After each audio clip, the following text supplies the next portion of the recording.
Okay, we're going to go ahead and get started. Thank you for bearing with us here. Joining us from Black Hills State is their head coach, Ryan Thompson. Student athletes will be made available, work through there if you want to talk to any of their student athletes outside the locker room. But Coach will let you make opening comments and give any updates if you know of any right now. Yeah.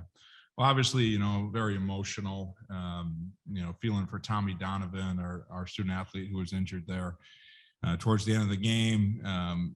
Just a great person, won the academic award for being here. He's a 4.0 student, graduated in 3 years. Now he's getting his MBA or his master's degree, still a 4.0 student, and just epitomizes everything that we, all our core values as a program. And so, so difficult to watch that.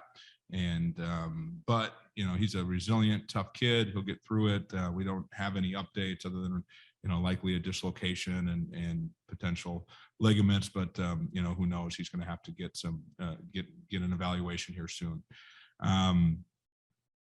Credit to Northwest Missouri State. I thought they played an exceptional basketball game today. I thought defended extremely well. We had a game plan that was centered around trying to limit Hudgens and limiting Dreamer's looks from three. I thought we really executed it at a high level. Our guys, as they have all year, have just done whatever's asked of them and competed their tails off. And we're right there in the first half. I thought Dreamer hurt us on the offensive glass in that first half, and that was probably the difference. We had some key guys getting foul trouble and didn't play the minutes they normally did, and that probably hurt us on the offensive end a little bit. But like I said, credit to them. They were the more experienced, the more composed team. And their coach, Coach McCullum, does a heck of a job, did a great job making adjustments in the game. And I thought he won that battle today. So, credit to them. They're a great team. They've been the cream of the crop at the Division II level for the last 5 years. There's no question about that. And, we're striving to get to that level. They're a program we certainly aspire to be like. This one game certainly doesn't define our season. Could not be more proud of our student athletes.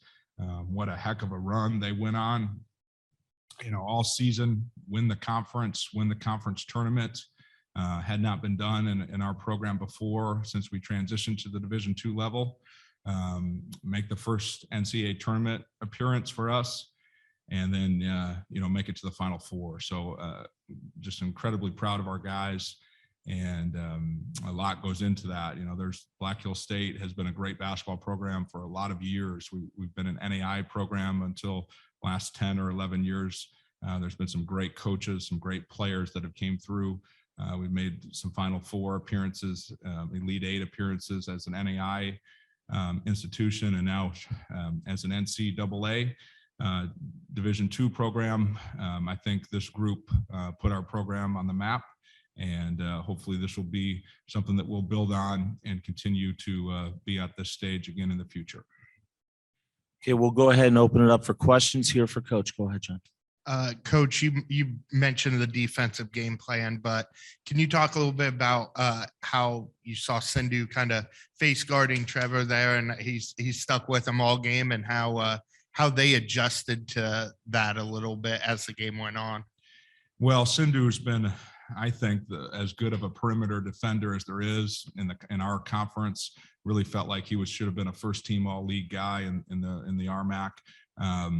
But we've put him on the other team's best guard all year long, whether that be guys that shoot the three really well or are great attacking the basket. He's a versatile defender. So there was a no-brainer that we wanted him on Hudgens. And we felt like we could maybe limit his touches when he got rid of the ball. We could limit him getting it back and force him to catch it in different places. And they set a ton of ball screens like we do. And so we're accustomed to guarding that. And he does such a good job fighting through screens. In terms of the adjustments that they made, I thought they used him in some ways. He set a couple back screens, and I believe they got 2 baskets, uncontested layups. That's 4 big points for them. I think that without watching the film, that was the big adjustment that they made, and they were timely points for them. And Joel had 19 and 9, a great game, but they were really focused on him, obviously. What'd you see that kind of slowed him down a little bit? It wasn't his highest shooting percentage game, obviously. Yeah, we asked so much of him. He plays huge minutes. He's like 37 minutes a game.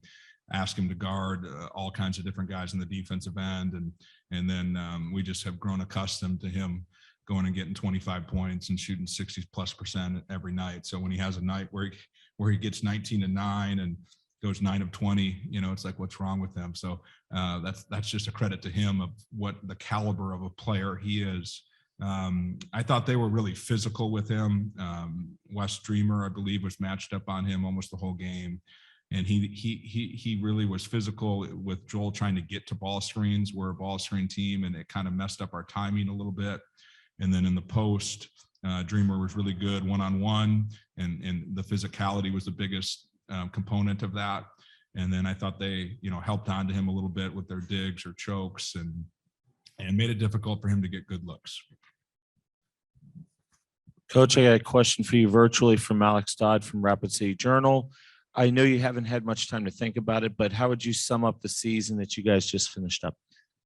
Yeah, one word, I guess, would be historic. This will go down as the group that made it to the Final Four, and if we continue to hopefully stay on this trend and be back here in the future, these guys will be the group that deserves the credit for elevating our program to one that can compete on the national level.